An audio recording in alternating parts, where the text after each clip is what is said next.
میں نہیں کہتا، زمانہ سارا کہتا ہے کہ تم فن خطابت کی ہنسی پرواز رکھتے ہو۔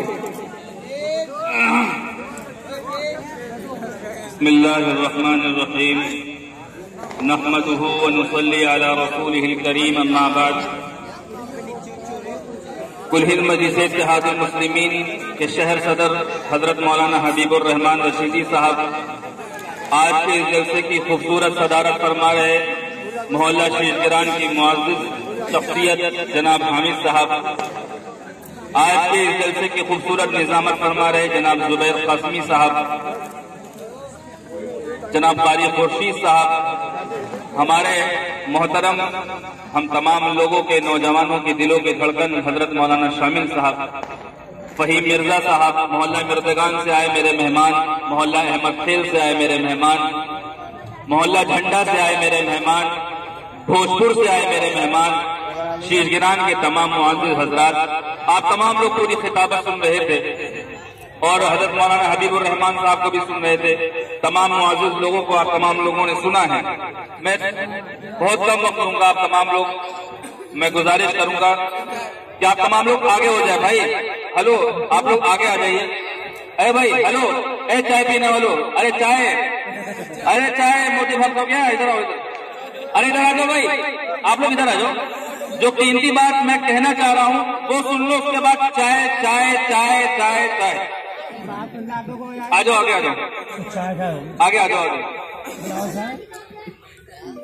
میں قیمتی بات کر رہا ہوں کیونکہ ہر آدمی کے دماغ میں یہ بات روشن آیا ہوتی ہے کہ آخر کون سی ضرورت پڑی کہ مجلس اتحاد المسلمین کو اتر پردیش میں آنا پڑا، آخر ایسی کون سی ضرورت پڑی کہ نقیب ملت شہر ہندوستان بیرسٹر اسد الدین اویسی صاحب کو حیدرآباد سے اتر پردیش آنا پڑا، آخر کیا وجہ ہے کہ مجلس اتحاد المسلمین اتر پردیش میں آئی ہے، آخر کون سی چیز ہے مجلس اتحاد المسلمین، آخر کون سی چیز ہے اویسی، یہ تمام چیزیں آپ تمام لوگ کے دماغ میں روشن آیا ہوتی ہوئی۔ میرے محترم دوستو بزرگوں، مجلس اتحاد المسلمین کا کارواں حیدرآباد کی سرزمین پہ پچھلے کئی سالوں سے چل رہا ہے۔ مجلس اتحاد المسلمین کا عمل اس دور میں آیا جس دور میں ہماری لہلہاتی ہوئی کھیتیاں اجڑ چکی تھی، جب ہمارے گھر عجائب گھر کی زینت بن چکے تھے، جب ہماری ماں بہنوں کی عصمت کو تار تار کیا جا رہا تھا، جب مسلمانوں کی عصمتوں کو لوٹا جا رہا تھا، جب مساجد ویران ہو چکی تھی، جب مدارس برباد ہو چکے تھے، جب ہمارے باغات اجڑ چکے تھے، اس دور میں مجلس اتحاد المسلمین کا عمل قیام میں آیا۔ مجلس اتحاد المسلمین اس دور میں، جس دور کے اندر حضرت مولانا عبد الواحد اویسی صاحب رحمۃ اللہ علیہ، جو بیرسٹر اسد الدین اویسی صاحب کے دادا ہیں، جو پیشے سے وکیل تھے، اس دور میں کانگریس دور اقتدار تھی۔ کانگریس نے کہا، کانگریس نے مولانا عبد الواحد اویسی صاحب کو جیل کے اندر بند رکھا، جیل کے اندر قید رہے، جیل کی مشقتوں کو برداشت کیا۔ مولانا عبد الواحد اویسی صاحب رحمۃ اللہ علیہ جیل کے اندر قید ہیں اور کانگریس کے لیڈران مولانا عبد الواحد اویسی صاحب سے کہہ رہے ہیں کہ حضرت ہم آپ کو جیل سے رہا کر دیں گے، لیکن آپ کو کوئی جماعت نہیں بنانی ہوگی، کوئی سیاسی جماعت نہیں بنانی ہوگی، میں آپ کو نیتا بناؤں گا، میں آپ کو عہدہ بھی دوں گا، میں آپ کو پد بھی دوں گا، میں آپ کو مسند پہ بھی بٹھاؤں گا، لیکن آپ کو کوئی سیاسی جماعت نہیں بنانی۔ مولانا عبد الواحد اویسی صاحب نے کہا کہ سنو کانگریسیوں، تمہارے عہدے دینے سے اور تمہارے پد دینے سے اور تمہاری ذمہ داری دینے سے میری قوم کا بھلا ہونے والا نہیں ہے۔ مولانا عبد الواحد اویسی صاحب جیل کی سلاخوں سے باہر آتے ہیں اور پوری محنت کے ساتھ، جدوجہد کے ساتھ، کوشش کے ساتھ اس دبی کچلی قوم کے پاس جاتے ہیں اور کہتے ہیں سنو میری بات کو، سنو میری بات کو، لیکن مولانا عبد الواحد اویسی کی بات کو کوئی سنا نہیں کرتا تھا۔ لوگ ڈرتے تھے کہ مولانا ہم کو پھنسانے کے لیے آئے ہوئے ہیں، لیکن مولانا عبد الواحد اویسی صاحب ایک ایک کے پاس جایا کرتے تھے اور لوگوں کو سمجھایا کرتے تھے کہ مسلمانوں تمہارے حقوق یہ ہیں، مسلمانوں اٹھو اور اپنا سیاسی قائد چنو، اپنا سیاسی لیڈر چنو۔ مولانا عبد الواحد اویسی صاحب اس دور میں وکیل تھے، پیشے سے وکیل تھے، دیکھتے تھے یہ قوم کے بچے کوڑیوں پر کوڑا چگ رہے ہیں، ان بچوں کو پاس آنا، اس ٹائم کا جو بھی پیسہ تھا وہ دیا کرتے تھے اور دینے کے بعد ان کو پڑھانے کے لیے لایا کرتے تھے، اس طرح بچوں کو پڑھایا کرتے تھے۔ مولانا عبد الواحد اویسی صاحب کے اندر قوم کا جذبہ تھا، مولانا عبد الواحد اویسی اور دیکھتے تھے کہ مسلمان قوم جاہل ہو چکی ہے، تعلیمی معیار اس کے پاس نہیں ہے۔ مولانا عبدالواحد اویسی صاحب نے بہت محنت کی۔ ایک وقت آیا کہ مولانا عبدالواحد اویسی صاحب کا انتقال ہو گیا، لیکن ان کے بیٹے سالار ملت سلطان صلاح الدین اویسی صاحب اس ذمہ داری کو نبھاتے ہیں۔ سالار ملت سلطان صلاح الدین اویسی صاحب بیرسٹر اسد الدین اویسی صاحب کے والد محترم ہیں۔ سالار ملت علیہ رحمہ نے اس ذمہ داری کو سنبھالا اور سالار ملت ٹرسٹ بنا کر قوم اور ملت کی رہنمائی کے لیے سالار ملت ٹرسٹ کے اندر تعلیمی میدان کے لیے اسکول کو قائم کیا، تعلیمی میدان میں آگے آئے اور قوم اور ملت کی رہنمائی کے لیے شکشا کا انتظام کیا۔ سالار ملت علیہ رحمہ نے اس پارٹی کو بنایا، اس پارٹی کو سینچا۔ سالار ملت اس پارٹی سے لگاتار 6 بار سانسد رہے۔ ایک وقت آیا کہ سالار ملت علیہ رحمہ کمزور ہو چکے ہیں، علیل وقت ہے، جانے کا وقت ہو چکا ہے، اور جاتے جاتے کہہ رہے ہیں اے ہندوستان کے مسلمانوں، میں تمہارے درمیان میں 2 شیر چھوڑ کے جا رہا ہوں، جس کا نام نقیب ملت بیرسٹر اسد الدین اویسی ہے اور دوسرے کا نام حبیب ملت اکبر الدین اویسی ہے۔ یہ 2 ہیرے ہندوستان کی سرزمین پہ چھوڑ کے جا رہے ہیں۔ سالار ملت اس دنیا سے رخصت ہو گئے، لیکن ہندوستان کو 2 ہیرے چھوڑ کے گئے۔ سالار ملت 2 ہیرے چھوڑ کے گئے۔ نقیب ملت بیرسٹر اسد الدین اویسی صاحب اس وقت لندن میں بیرسٹری پڑھ رہے تھے۔ نقیب ملت بیرسٹر اسد الدین اویسی صاحب لندن سے بیرسٹر بن کر آئے اور بیرسٹر بننے کے بعد حیدرآباد میں آ کر انہوں نے اس ذمہ داری کو سنبھالا، اپنے بات کے مسند پر بیٹھ کر قوم اور ملت کی رہنمائی کے لیے عزم کیا اور آگے نکلے۔ جب حیدرآباد کی سرزمین پہ نکلے، قوم اور ملت کے لیے سالار ملت ٹرسٹ کے اندر اسکول بنائے، کالجز بنائے اور ہاسپٹل بنائے، وہاں کے لیے کام کیا۔ لوگ سوال کرتے ہیں کہ اویسی نے کیا کیا، لوگ سوال کرتے ہیں مجلس نے کیا کیا۔ ارے میں کہتا ہوں کہ جائیے حیدرآباد میں، مجلس اتحاد المسلمین نے حیدرآباد کے اندر ماڈل تیار کیا ہے۔ ارے میرے بھائی، مجلس اتحاد المسلمین نے قوم اور ملت کے لیے ماڈل تیار کیا ہے۔ جا کر دیکھیے، اکبر الدین اویسی صاحب، اسد الدین اویسی صاحب مجلس اتحاد المسلمین 18,000 سے زائد بچوں کو فری تعلیم دے رہے ہیں۔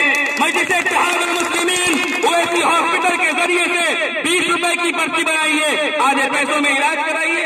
یہاں پر اوپن ہارٹ سرجری کے خرچ 1.5 لاکھ روپے ہے، وہاں پر ماتر 50,000 روپے ہے۔ یہاں پہ ڈلیوری کا خرچ سیزیرین کے ساتھ یعنی آپریشن کے ساتھ 25 سے 30,000 روپے ہے، وہاں 6,000 روپے ہے۔ نارمل ڈلیوری یہاں پہ 5,000 ہے، وہاں پر 500 روپے ہے۔ ایکس رے کے یہاں پہ 400 لیتے ہیں، وہاں 50 روپے ہے۔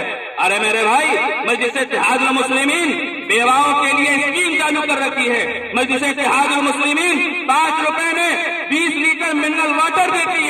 مجلس اتحاد المسلمین 5 روپے میں پیٹ اور کھانا دیتی ہے۔ مجلس اتحاد المسلمین، ارے میرے بھائی سنتے رہو، اور میرا یہ پیغام ہے ان لوگوں کے نام جو کہتے ہیں اویسی بی جے پی کا ایجنٹ ہے۔ کہتے ہیں بی جے پی کا ایجنٹ ہے، اور کون لوگ کہتے ہیں؟ کوئی غیر نہیں کہتا ہے، اپنا بھائی عبداللہ عبدالرحمانی کہتا ہے، کوئی غیر نہیں کہتا۔ ارے میرے بھائی، اس ہندوستان کے مسلمانوں کو نقیب ملت بیرسٹر اویسی صاحب جیسا بے باک قابل لیڈر 1000 سال تک بھی ملنے والا نہیں۔ ارے مجلس اتحاد المسلمین کا صدر میرا غرور ہے، اور میری جماعت میرا جنون ہے۔ مجلس اتحاد المسلمین کا صدر 5 وقت کی نماز پڑھتا ہے۔ مجلس اتحاد المسلمین کا صدر ایسا ہے جس نے 16 سال سے تہجد کی نماز بھی نہیں چھوڑی۔ ارے مجلس اتحاد المسلمین کا صدر وہ ہے جو پیر اور جمعرات کے روزے رکھتا ہے۔ ارے مجلس اتحاد المسلمین کا صدر وہ ہے جو ایوان سے لے کر سڑکوں تک اور میڈیا تک کھلبلی مچا کے رکھتا ہے۔ ارے وہ دلالوں کی آنکھوں میں چبھتا ہے، وہ سماجوادی اور بسپا اور جنادھارو کانگریسیوں کی آنکھوں میں چبھتا ہے، اور کانگریس کے اندر وہ طاقت نہیں ہے کہ وہ بی جے پی کو شکست دے سکے۔ ابھی بہار کے نتائج آئے ہیں، لوگ کہہ رہے ہیں بی جے پی نے بہار میں اویسی نے بی جے پی کو جتا دیا۔ کیسا جوک ہے بھائی؟ کیا سیاسی نابالغ بن رہے بھائی آپ لوگ؟ سیاسی نابالغ ہیں،